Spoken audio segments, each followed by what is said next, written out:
Hello, you wonderful people, and welcome to another episode of Super-Fanta-Fi. This being a show where I talk about TV shows of the supernatural, fantasy, and/or science fictional genre. For today's episode, I'm going to talk about the latest episode of The Magicians. A great episode. Let's kind of break down a lot of the things that went down. First of all, I want to talk about Julia's situation, because obviously she started looking into this whole, what was happening thing, because Penny had told her about, the light and everything. And it's like, okay, so she started looking into the religion and stuff. Okay, we're kind of to that point, because whatever that was, that might have been some extra level stuff that Alice gets possessed, and it's like, oh, help Alice, and it's like, okay, so what's that about? First I was like, is that supposed, because Alice's whole situation is she hasn't really been herself subsequently since coming back, because she became a different person when she became a Niffin, and now it's like basically shedding the skin that is Alice Quinn and now trying to squeeze back in it. It's just, it doesn't fit quite right, it's that type of thing. And so Julia's meant to help her, and then it's like, oh, Alice wants to help Julia understand more. So it's like, so is her helping Alice meant to be Alice actually helping her subsequently, or is it meant to be a situation of kind of a duality of oh, you help me and I you get what I'm trying to say? The whole point was actually for Alice to help Julia, but making it seem like Julia is helping Alice, or is it the fact is that they're going to subsequently help each other? Nevertheless, Julia grabs the second key, and touches it and looks in the mirror and sees her eyes transform. And then, she gets a visit from her Lady Underground. Isn't her real name Persephone? Wasn't that her real name?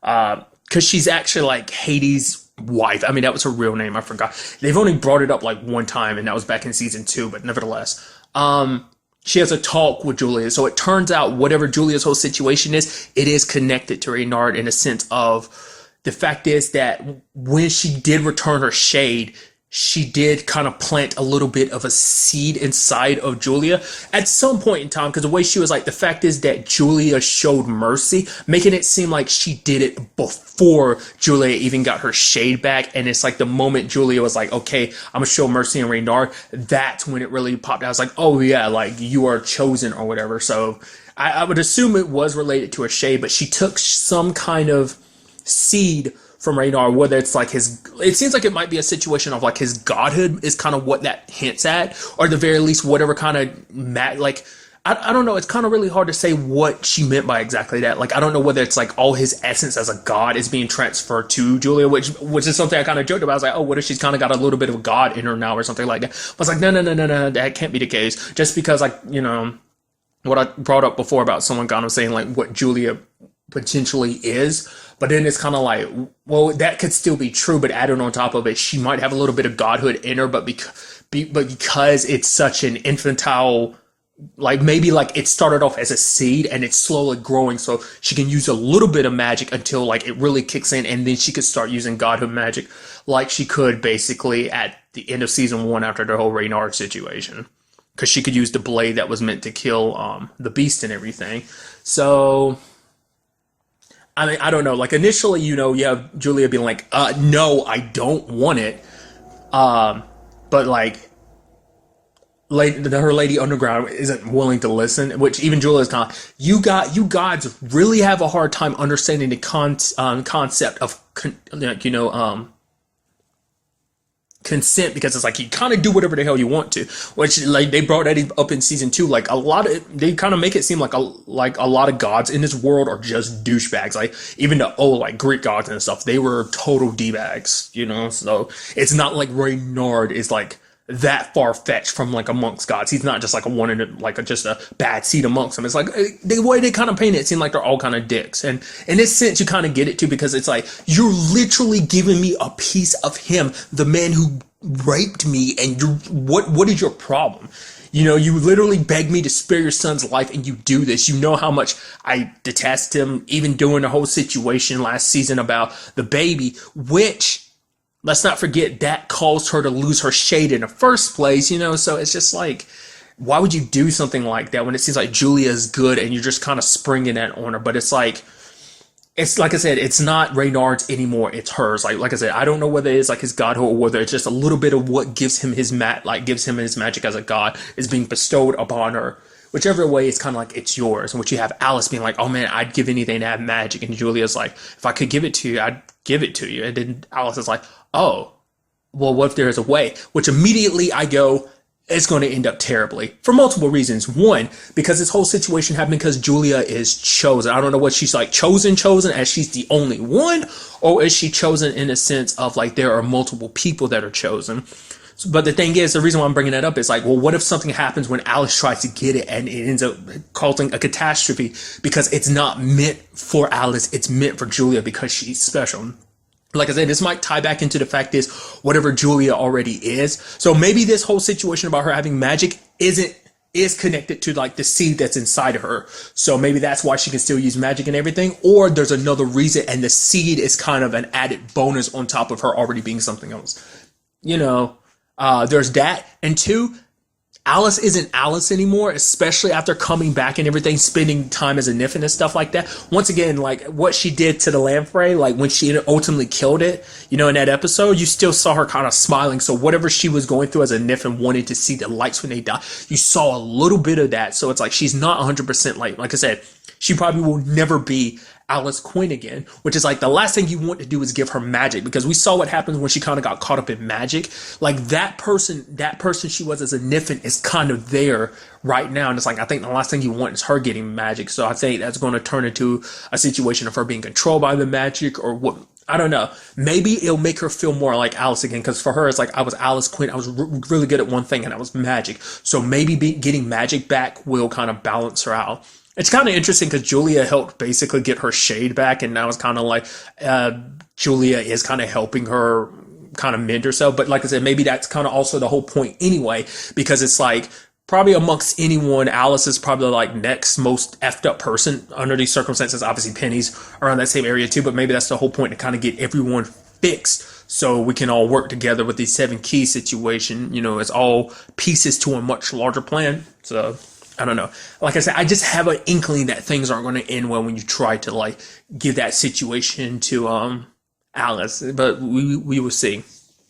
And speaking of Penny, you had the whole situation with Katie, which Katie was like excited to see him, but at the same, well, more so than anything, discouraged, because she locked herself. She like God, what is it? Signed herself up at a facility, basically to kind of like detox, essentially, kind of deal with her shit.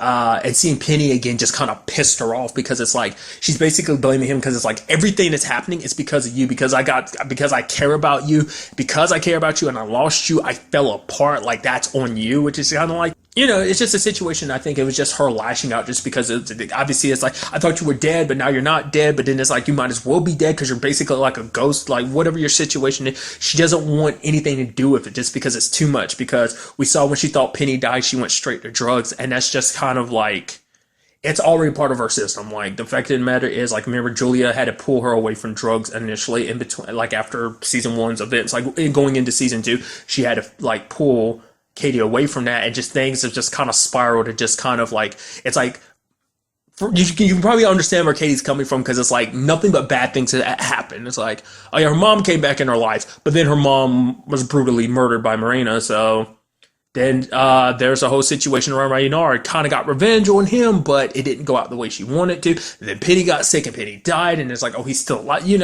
There's too many ups and downs, and I think the situation is she's just tired of it. So it's like, I'll stop caring about you, because that's all that's going to do is cause me more harm than good. I think of it as kind of a defense mechanism. Which immediately Penny was like, okay, thanks a lot, Alice. The next time I ask for your advice, like, please don't help, because she was the one that kind of suggested doing it. So, which is kind of interesting, considering the fact it's almost trying to give couple advice, almost, considering the fact it's her and Quentin are in that weird, awkward stage. But at the end of the day, it's like, oh yeah, you're my friend, and I want to help you out, like make things better with Katie. Like, she needs to know the truth. It's like, well, maybe she would have been better off not knowing the truth, unless you there was a way to permanently bring Penny back, then maybe it'd be a different situation. Might piss her off more.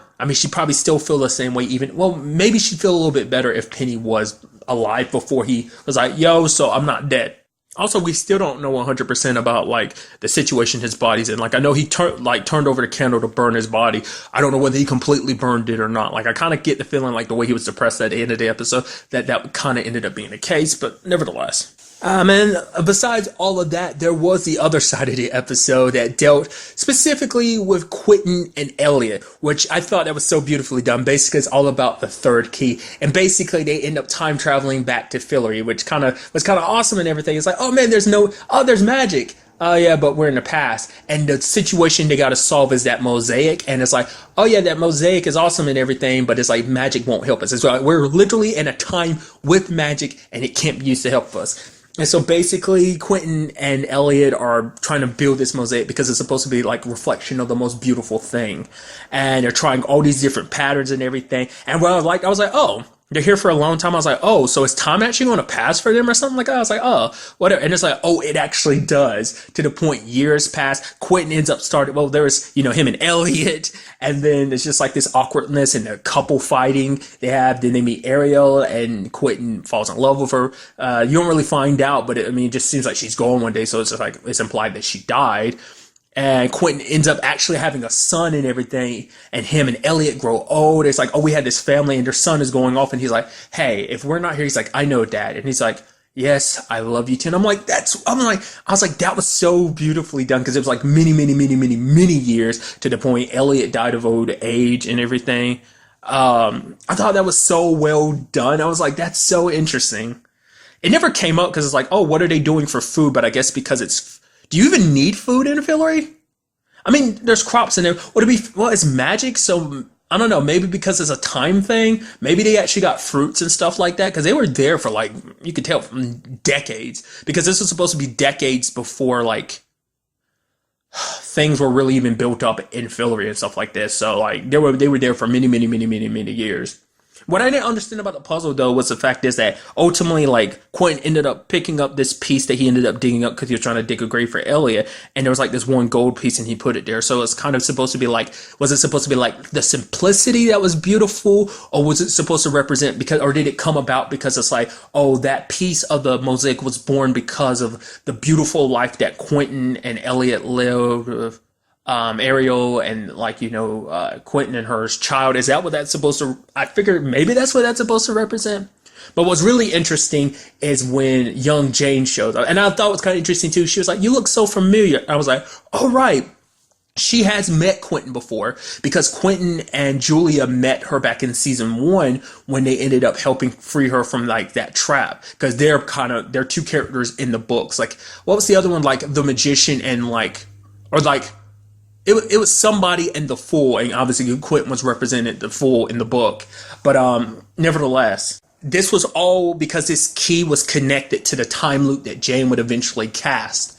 So it's kind of like Quentin went through so much to get the key, but it's like Jane kind of needs it, because without that, time and everything would kind of fall apart and everything, because it's like, well, because without that key, the time loop wouldn't be a thing. You'd most likely be dead, because the beast would have, things wouldn't play out the way they've kind of played out so far. So gives her the key and everything.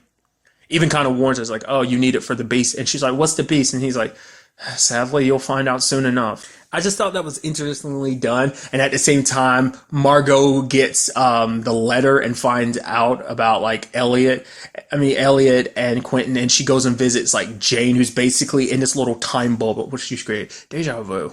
I don't know why I feel like I've had this conversation before. Which is weird because deja vu kind of pops up in the episode too, but I'll get to that soon enough. I thought that was kind of interesting. Basically, it's like this little moment for Jane that exists outside of time and everything. It's like, well, she's already well aware of her death and everything, and it's just like, well, I've kind of died on one linear stage and everything, but yeah, I'm kind of alive here because time kind of stops. It's like, so I can't give you the key and everything because I kind of kicked the time bubble here a lot, but it's like, oh, what you can do is you can get back to break bills and dig up my body, and the key will most likely be on me there. So it's kind of like interesting because it's like the key was there the entire time, but it's just journey rather than the destination type of thing. She did kind of impart some stuff to Margot, because it's like, I even like Margot saying that sweet thing of like, my best friends are dead. And it's like, I don't know why, it just gets me giddy every time. Because it's like, oh, it's Ellie and Q are your best friends. It's like, it's just kind of adorable or whatever. Because it's just interesting, because obviously like Elliot's her best friend, no doubt there, but it's always nice when you hear it being like, oh yeah, Quentin's my friend, and like, oh, my best friends. I mean, to be fair, after everything they've been through, yeah, those are besties. Like, you form a deep bond over like all the shit they've literally been through, but nevertheless. But she's like, oh, basically saying that Margot will be a great queen and a magician, which I'm guessing, because time kind of like all time kind of happens there all at once, but it also exists out of time. So she must know Margot's future to kind of said what she says. So like, Margot, you don't get enough credit, but you're pretty awesome. Which is like, yeah, Margot is freaking awesome handling everything that she's handling, which I'm going to get to her side of the story after all of this, but it's like handling everything that's kind of been thrown her way. She just kind of got tired of it. She's like, it's just basically shit after shit after shit happening. And I'm just tired of it. So, but it was kind of super sweet when she comes back in time and she's promised herself she wasn't going to like cry. Like she's promising herself while she was digging up Jane's body that it wouldn't be a problem. And then she ends up like hugging Elliot, which kind of brings up the whole conversation of like, oh man, like alternate timeline. It's like, oh, and Elliot's like, oh well, goodness, it sounds like you saved us from that and everything. But then later on when they return to Fillory, Elliot and Quentin remember everything. Because when I thought about it too, I was like, that's so interesting. I was like, oh my God, because I thought what's going to happen is like somehow they reverse it the moment he gets the key, turns back time. Like I thought maybe like Jane would only need it to unlock that locket or whatever, and then she could get the key back. I was like, oh, she's not going to need to keep it. Oh, she needs to keep it. It kind of plays out, obviously, with the whole time bubble thing she kind of makes later on. But nevertheless, I thought what was going to happen is Q was be able to reverse time and everything, and then they kind of go back, and then everything's kind of hunky-dory. But he still knows the fact is, wow, I have a son out there somewhere. But the question, because I was bringing it up, because, recently I was talking about something else that had time travel in it. What was I talking about that has that? I'm blanking on it, but there was something recently I talked about. Oh, Agents of S.H.I.E.L.D., that's what it was. God, I was like, I'm about to say I'm such an idiot. The whole question of like, how does timelines work in the show? Because obviously there's the aspect of timelines, once a new timeline is created, the original timeline gets destroyed or disappears, while there's the other aspect of like, well, that timeline still exists on some plane of existence. It's just, obviously you're not living it anymore. You're kind of unaware of what goes down. And so I was curious, like, what it worked in the show, in the show, but then I remembered in season 2, like the whole, like, when Quentin's talking to Alice from one of the other time loops, it's like those timelines don't exist anymore. Basically, he was kind of reaching into an echo and pulling Alice out from it. So that's how it works. So technically that other timeline doesn't exist, but they still remember, which should be fair. Like, Dean Vaughn remembers all of it too. And I don't remember how he says he does it. I'm pretty sure that it's because of the magician that he is, because of his, God, what is it called? Your specialty in the magician's universe. I forgot, and it's going to bother the crap out of me. But because of his specialty, he can remember everything. I think because him and Julie are kind of the same type, like they're kind of knowledge students. So I don't know if that's like a special spell that's put on him or he put on himself because of his knowledge that lets him do that. I forgot what it was. I feel like he explained it like last season or maybe in season 1, like how he's able to do what he's able to do, like remembering the alternate timelines. But I was thinking like, well, because it took place in Fillory and maybe even in Fillory, like time kind of weaves in itself in a weird way, especially considering there's no magic. So how does that happen? Does that mean that an alternate timeline didn't disappear, that it still exists, that somewhere out there Quentin's son is still roaming around, which is very interesting. But I mean, I don't know. Because you kind of see them at the end kind of getting all sentimental because they start remembering like, oh, the happy life they led and everything. Like I said, those years upon years. So that's crazy. And then on top of all this, finally you have Margot's story in this episode being the whole thing with like, oh, getting married to the tribe of the floating mountains, which every time Tick has to be like, which no longer float because they no longer have magic.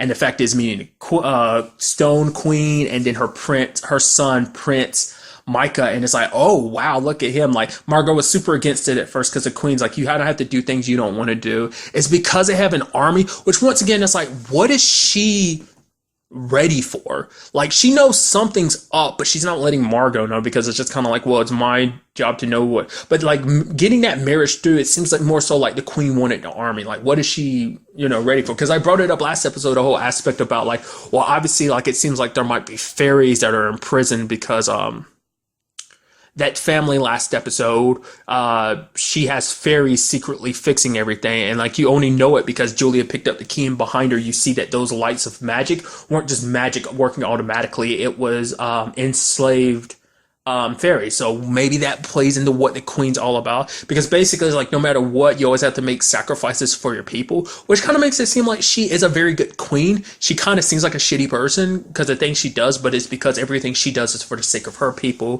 Which on some level, I think she does.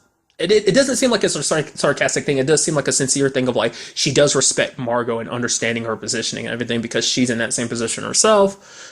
Which you think she cut Margot a little more slack because you could be sympathetic, but nevertheless, well, not even sympathetic, empathetic, because you're literally in the exact same situation, but obviously different. So I guess that makes it more sympathetic than empathetic, but nevertheless. But Margot was quickly like, "Oh wow, Micah! Oh my God, you're amazing!" Especially because in the tribe of floating mountains, women kind of run things, and he was like, Micah was like, "Isn't that like that everywhere?" And she's like, "Yes." Yes, it is.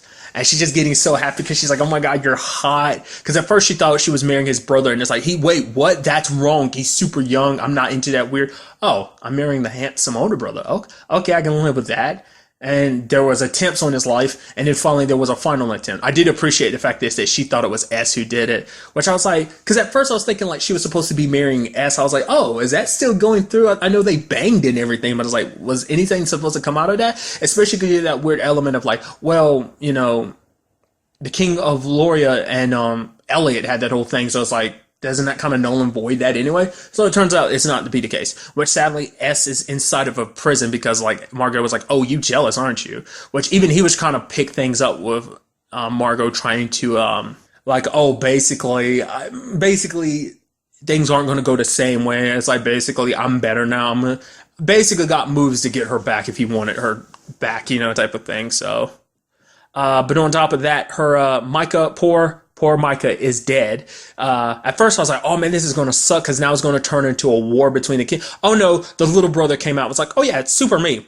Chopped off his own brother's head just because it's like, yo, I want to marry you. And it's like, man, that's super messed up. And Margot's there covered in the blood. And you see the mom is mad, but I guess she can't do anything with it because it's like, even if she hates him, that's still her only other son now. So if she wants to make this deal go through and kind of unite two groups or kingdoms, then she has to go through with it. Or maybe it's a situation because the law is what it is.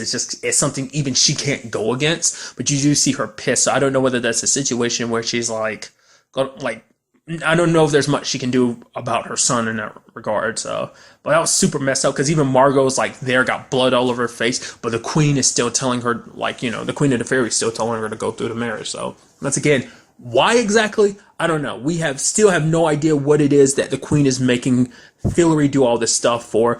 Sadly, they weren't able to gather everything that Margot needed to kind of gather up so that it can like basically poison the queen so that she can proceed to cut her heart out like she said she wanted to. So I'm interested to see how this all goes considering everything.